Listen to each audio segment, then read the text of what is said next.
Today I'm going to demonstrate the stellate ganglion block performed under ultrasound guidance.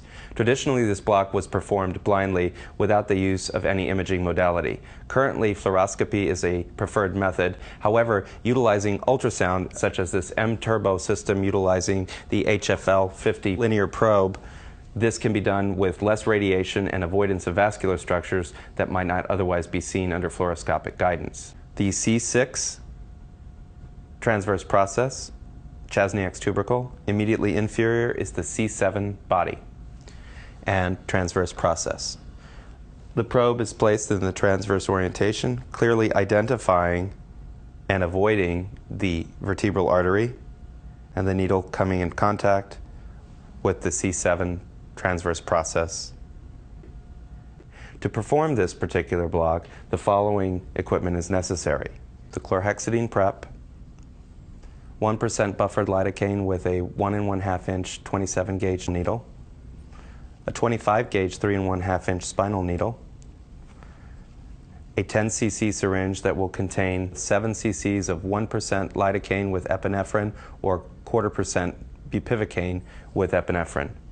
The procedure is performed with the patient in the supine position with the chin up, and the following anatomic structures are identified: the thyroid cartilage, the cricoid cartilage, and then the finger is placed in the groove next to the trachea and pressure applied until a bony protuberance is felt. This is Chasniak's tubercle, or the transverse process of C6. Currently, the use of fluoroscopy indicates use at the C7 level. The reason for this is to provide better sympathetic blockade while avoiding some of the common side effects such as Horner syndrome as well as recurrent laryngeal nerve paralysis. In this case, the HFL-50 probe will be utilized. It provides a very high definition, high resolution view of the subcutaneous structures. Gel is placed at the formerly marked C6 level,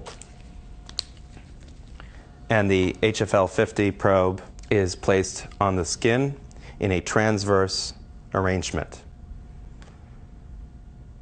The initial view is of the cricoid cartilage, and then the probe is moved slightly cephalad and then rotated slightly outward. At this point, the thyroid, as well as the carotid artery and Chasniak's tubercle, are clearly visible as the hump located immediately in the center of the screen.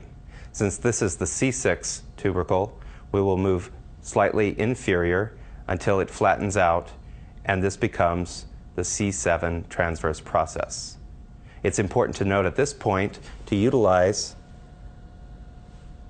the color flow Doppler, which will indicate vascular structures such as perforating thyroidal arteries that are not to be violated, as well as the carotid artery and the vertebral artery more laterally. The structure of interest is the longus colli muscle. At this point, local anesthetic, 1% lidocaine buffered, is injected, and a 25 gauge 3 1/2 inch needle is advanced through this tract to contact the os at C7.